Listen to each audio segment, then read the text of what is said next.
Hello, I'm Ron Sukenick, and this is the Rocky Mountain Writers pen series of interviews with authors, by authors, and for authors. And today we're presenting Mark Amerika, author of Sexual Blood, Kafka Chronicles, and a project called The Grammatron, which we'll talk about later. And also the person who has constructed the website called the best literary site on the net called AltX. We're going to talk about, first we're going to talk about a little bit about Mark, of course, but I want to show you his book. This is Kafka Chronicles. And Kafka Chronicles is an adventure into the psyche of an ultra-contemporary 20-something artist who is lost in an underworld of drugs and mental terrorism where he encounters a cast of angry yet sensual characters. And Mark, a little later, will read something from Kafka Chronicles. But first, I'd like to ask Mark to give us something of his background, where he comes from, and above all, where he's going, and what ultra-contemporary means. Well, I was born in Miami, Florida, and went to public high school there, taking on various odd jobs, particularly lifeguard, and then eventually becoming involved with the Greyhound racetrack scene in Miami. Miami, of course, being known for a lot of hot gambling activity like high life frontons and horse races and dog races. And it just so happened that my parents worked at the Greyhound racetrack. And the reason I tend to focus on that is because I really got out of school and into the real world early on in my life. Even before I could drive, I was actually being shuttled to the racetracks and getting involved in what I can only call an underworld full of gambling and loan sharking and prostitution in Miami in the mid-'70s, of course, with the height of drugs and disco dancing and whatnot. There was a lot of sort of shady activity going on. And this underworld really attracted me much more than the kind of boring, everyday school day world I had as my only other option. So I ended up spending 40 plus hours a week working at the Greyhound racetracks and avoiding school and not really reading but living and participating with lots of adults, I guess you say, living the life of older people, so that after the track closed, whenever anybody wanted to go out to the discos and start partying, I would do that and go with them and basically skip school. And so consequently, my education really suffered early on. At the same time, I, in fact, was going to school. I didn't quit, and one of the jobs or one of the classes that I took, which was kind of like another daytime job, was to work with the guidance counselors at the high school. And my job was basically to go whenever some student needed to meet with their guidance counselor. I had to go get the student and let them know that the guidance counselor was ready to see them.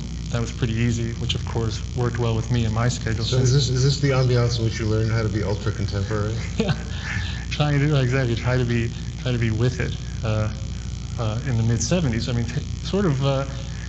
I mean, that was what the aura at that time was about. It was just the tail end of the so-called sexual revolution and political upheavals that had started in the 60s, and it was right before the advent of Reaganism and conservatism. And so as a teenager, I was able to immediately connect with the tail end of that scene, and found it really exhilarating. And then you went to a university in Florida and studied with some pretty famous writers, didn't you? Yeah, I mean, basically what happened was that I never thought that I would go to college, but one of these guidance counselors who I was working with noticed that I was writing articles, finding time to write articles for the high school newspaper that were kind of satirical, making fun of the Watergate scenario and other things that were happening then, and suggested that I try and go pursue a journalism career at the University of Florida, and really ushered me into that scene there. And I barely made it because my grades weren't that great, because I wasn't going to classes that much and wasn't reading and following through on my work. somehow I managed to just get in. And so within 2 years of having left the dog track scene, all of a sudden I had all this time on my hands. Who did you study with there? And I was working with Harry Cruz and Jim Haskins, Gregory Ulmer, and eventually Elaine Robbe-Griet. And then you spent some time in Hollywood, didn't you? Well, what happened was that after I got to college, I had all this time on my hands because I wasn't working 40-plus hours a week. I decided that I was going to focus my energy on just writing, and got really good grades. And so I ended up applying to and getting accepted to, with a scholarship, to film school at UCLA.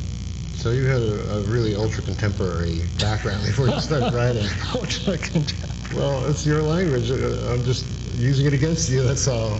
I'm trying to find out what ultra-contemporary is. I mean, I myself feel ultra-contemporary, but I've never understood what it was. So maybe it has something to do with making your life up, making it up as it goes along, and using the creative process as a way of locking into that scene. Well, certainly part of being ultra-contemporary, of your being ultra-contemporary, is your involvement with computers and the internet. How did you get interested in that stuff? Yeah, well, actually, I've always been interested in technology and working with it, but I never had access to my own technology because I couldn't afford it. But as PCs came down in price in the early 90s, I bought one, and I was working with a band here locally in Boulder called Dogma Hum, and all the members of the band beside myself, or actually most of them, were working at a software company here called Waveframe, and they were creating state-of-the-art digital audio workstations. And so their interest in computer technology far surpassed mine, but because I was working with them in this sort of advanced techno environment, I couldn't help but become more interested in it. And so eventually, not only did I buy a computer, but I started finding out more about the emerging world of online or internet networking communication, and that happened in the early 90s, right before the big explosion of interest in the web. It's significant that you got into the world of technology through being in a band, and the reason I think it's significant, and I ask you to comment on it, is because it seems to me that everybody under 30 is in a band. Yeah. And the bands work with a lot of electronic equipment, right? What is the attraction of people your generation with popular music and that kind of rock band? Yeah, I think one of the main attractions is that you have this creative energy, you want to express yourself, and there's this inclination to actually seek out collaborators in what you're doing. I think it's moving toward collaboration. And technology not only enables you to do that, of course, over the net, but in the sense of working with bands, you're no longer dependent just on yourself to find that sort of creative inspiration, which I don't necessarily believe in anyways, but you're really working together to come up with, in the case of music, this unique sound. And you know that you're a part of what makes that unique sound possible, but that you're not the only ingredient. And in a way, that's liberating for an artist, I think. And is internet and the web a collaborative enterprise also for you? Oh yeah, in a much different way though, because it expands beyond. Again, we're talking about it, when you're going on the net now, you're entering virtual spaces, and so the idea of a band or a network is something that spreads itself out all throughout the world. Whereas with a local music band, you're getting together in a physical space and you're jamming for X period of time. But it's the difference between synchronous and asynchronous collaboration. They're both interactive kinds of projects, right? A band is certainly interactive among members of the band, and also, I suppose, with an audience. Oh yeah. Where an internet is given email and everybody communicating with everybody all at once is certainly interactive. I mean, this what we're on now is television is kind of the opposite, right? Yeah. But I think they all work together, and a lot of people I know think that who I've been working with and communicating with for the last 5 or 6 years think that because I've devoted so much of my time over the last couple of years on developing projects on the internet that therefore perhaps I'm leaving behind the print world, the book world, I'm not interested in that, or even the music world or something like that. I think they all work together, video as well, and in a way, since this is a show about writers, I think it's important for us now to try and reconceptualize what a writer is and perhaps expand the concept of what a writer is and what writing is, so that you're no longer just this lone figure sitting behind a computer or typewriter or with pad and pen cranking out your inspired mystical verse, and that you're waiting to be discovered so that then the world will pay attention to you and think of you as being this literary genius. I think there's more to it than that nowadays. That might be part of it. So why don't you at this point describe what alt-X is, so we get a better idea of what kind of thing you're involved with interactively and collaboratively. Okay, I call alt-X, and I founded it in early 1994 and started calling it an online publishing network. And the best way to describe it would be just very simply break down what those words are. Online, of course, meaning that you are on the internet and communicating with people vis-a-vis computer technology over the lines, let's say. And publishing, of course, being a way of going public and or distributing your work to a larger audience, if possible. And the network is, of course, the links that keep all of these things together. And so alt-X is basically a medium for writers and artists and musicians and various other figures who are active in the culture to share their work and share their audiences. Becomes almost a kind of content network where you get this cross-town internet traffic. What kind of reach does it have? How many people do tune into it? Well, we average about 500,000 hits a month. Now, a hit isn't necessarily doesn't result in being one person. In other words, one person can come visit the site, and if they open up 10 documents, then they'll have perhaps 10 hits for that one person. So I don't know exactly how many people visit the site, but I would estimate it's in the upper tens of thousands per month, and that they're not necessarily always the same. And as far as what the loyal audience is, it's hard to say as well. But I constantly get email from people who've been in touch with alt-X since its bare bones beginning in the early 90s, and I'm constantly hearing from new people, high school kids in the Midwest sending one or two lines, this rules. There's a huge audience for the kind of material that alt-X publishes or sends out. Why don't you describe what it does actually send out or put online? Well, there's a lot of projects taking place on alt-X right now. The way I originally envisioned it was that it would become a publishing network. In other words, it wasn't going to become what, for lack of better, I would call Mark Amerika's homepage. Certainly, I'm the guy who founded it and am directing it, because someone has to sort of direct the flow of content and be able to make the hypertextual links as to what's most recent and what's most relevant at this point in time. But the idea is to have a lot of writers and editors develop their own projects on the site again and share their audiences. So this would include things like the HyperX section, which I started once I went to Brown University in 1995, which focuses on original hypertext fiction and theory and what also is called hypermedia art, meaning that it would incorporate other media into the narrative environment, which is what I'm doing with Grammatron. That would be music or graphics, animated movies, etc.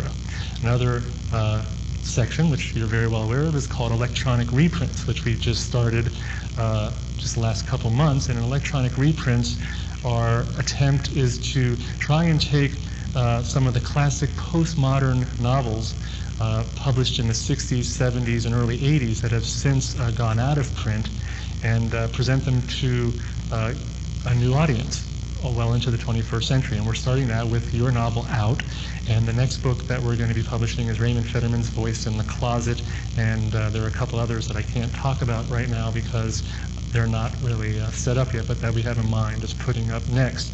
Another project on alt-X that we've started is called Electronic Book Review, which is edited by a team of critics and artists in the Chicago area. And this section focuses on reviews of recent books published about the new media, or also will review material published in the new media environment, as well as interviews with, say, contemporary new media theorists who are trying to come to terms with what these changes mean. Another level, I'd like to point out that this is not simply a language medium. For example, we were thinking, and maybe sometime in the future will, incorporate the film of Out with Danny Glover and Peter Coyote into the same space in which Out is published in language. And I talk about the same space because there definitely is a spatial and graphic element to website, is there not? Yeah, and I think that our idea of spatialized information and how we access it is going to go through even more radical transformations in the next, let's say, 5 to 10 years. Basically, right now what we have is a pretty simplified 2D environment where you see a word that's highlighted with a color, and then you click on it, and then it takes you to another page, or in this case, what you're describing about Out, you could click on it and it would take you to a scene that was just written about in the print or the text version, and is now you're seeing sort of a video complement to it. But how you actually get to that information and navigate your way through it, that will change the next 5 to 10 years as spatialized information becomes more 3D. And so it might be possible for you to even integrate the text into the film and have your reader navigate through both at the same time, and so that the two mediums are interacting with each other as well. Well, Alt-Text has been called the best literary site on the web by Details magazine? Details magazine, and Publishers Weekly also called it the literary publishing model of the future. We've gotten a lot of international attention on the site, which is good for all the writers, because a lot of the writers we publish don't usually get this kind of attention because their work doesn't fit the mainstream idea of what conventional literary work should look like. Well, now I know that you have actually 2 separate reputations, one as a younger author and the other as an internet genius, but I think that both are going to merge in the project that you call Grammatron. You want to describe what that is?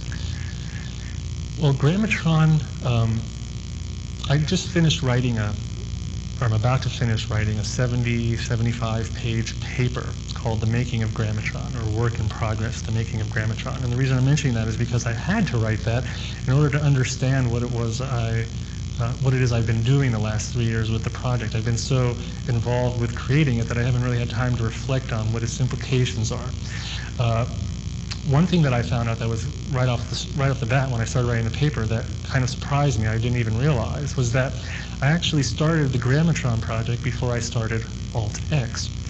I started Grammatron, I don't know exactly when, probably right after having published Kafka Chronicles in the middle or toward the end of 1993.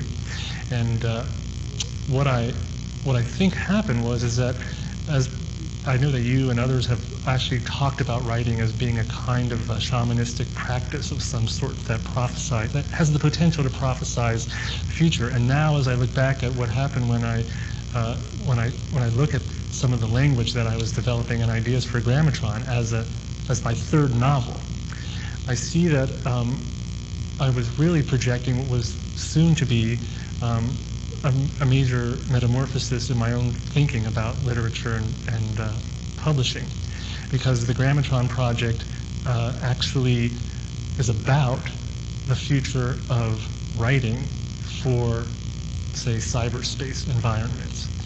And the story involves a figure, what I call an avatar figure, named Abe Golem. And Golem wakes up one morning to start his new work, and he goes to the computer, and the first words that he types are, it is worthless. And then he backspaces over the words worthless and recomposes the sentence and says, it is data that worries me. And before he can even go to his second sentence, his computer-mediated environment is bombarded with all of these virtual porn ads, direct marketing queries, invitations to take part in chats and interviews, and totally distract him from getting his work done. What has just recently been referred to in I think maybe the current issue of Wired as push media. And so all this push media is coming at him, and he has to figure out a way how to actually play off of it, because he knows that it's going to be impossible to avoid it if he expects to survive in the electrosphere. And as I was developing this story from that opening idea, that opening section, I realized that the novel itself wouldn't really do justice to some of the ideas that we're going to develop with this story. So I decided that I should actually export the narrative to cyberspace, since in fact I was already getting a little more active in it, and it seemed pretty obvious to me that that's where a lot of writing and publishing activity was now going to go. And so basically what I've been doing over the last 3 years is simultaneously developing the story of Grammatron while trying to keep up with the ever-changing environment that is taking place on the World Wide Web with the invention of various software applications. So actually you're working with the medium as you produce something in the medium simultaneously. Yeah, but this, of course, creates a lot of problems, too. What kinds of problems? Well, one thing, the main problem that I'm encountering right now is that whereas with my books like Kafka Chronicles or Sexual Blood, I could play around with the idea of unconventional narrative closure, and then at a certain point end the novel and publish it as a book and hold it in my hand and say, see, I did this. This is my novel. With Grammatron Project, it's very easy once you get into cyberspace to play with the idea of unconventional narrative closure.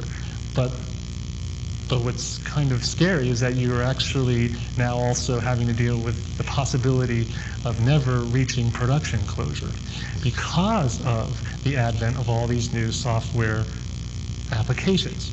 There's 3 or 4 new things that just came out in the last month or two that already suggest to me that I can do many more things with the Grammatron project, so why finally unfinish it now? Why not keep developing it? And so what you start seeing is that software features become narrative devices, and that's an unending process. And so as the writer or artist, you have to figure out, will it ever end? When will it end?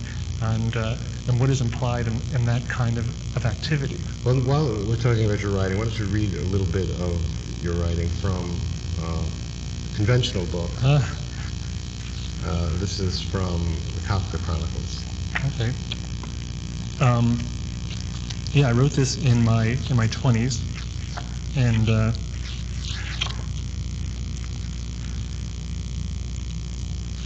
actually, one of the things that I'm doing in Kafka Chronicles, as you know, is employing a lot of the strategies of modernist and postmodernist precursors of the kinds of stuff that I'm interested in. And so in this particular section, since I know we're short on time and I have to read a short section, is called Hanging Out at the Café Savoy.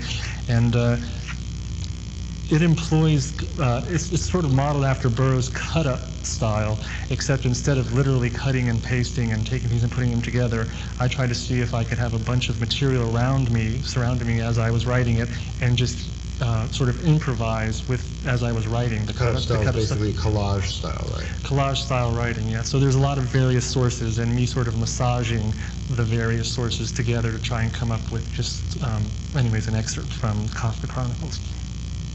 And the various characters are Sin Handling and Carol, K-A-R-E-L, Atwood. Sin Handling was overloading on wicked thoughts that made her feel totally uncomfortable around him. He had just met her at the Café Savoy, drinking ginseng tea, reading another spy sex novel by Carol Atwood. Atwood was a local author who frequented the Savoy. Somebody would be speeding and nervous enough to approach her, and then the deal would be cut. The revolution would be televised after all. Sin was handling this energy better than expected. She was comfortable with him. She was a cafe reading ginseng tea, and then the deal. A local author who was handling this spy sex novel better than expected was overloading. Somebody would spread the newsprint on her swollen belly and the revolution would smear. Tortuous music encapsulated the nightmare technocracy in just under 4 minutes. Her beauty marks were commercial breaks, subliminally forecasting the facsimile of nature's imminent death. Squads of mod godheads sipping espresso dreamt about the program's takeover. Overloading on him, naked in a spy sex novel, she spread a torturous revolution on his chest in just under 4 minutes. Sin was handling this better than drinking ginseng tea. The facsimile of nightmare technocracy dreamt about the godhead, nervous enough to approach her and be televised after all. This energy would smear the local author, and then the deal would be cut. Encapsulated commercial. Breaks, forecasting imminent death squads losing integrity as they come closer together. Freer and densely populated counterinsurgencies that made her feel totally uncomfortable, nervous enough to deal. Somebody would smear a local author. The revolution was handling this better than Sin. Beauty marks on her belly encapsulated the spy sex novel. Carol was uncomfortable with her. They came close together, better than expected. Okay. We have a minute left. In that minute, would you like to make a prediction about where the internet is going to go and how it's going to affect writing and creative work in general?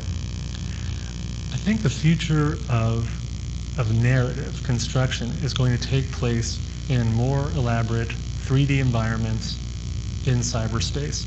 And that what we're going to see happening is more collaboration, like we were talking about with bands, but it's going to happen with various writers and artists and musicians from all over the world, and that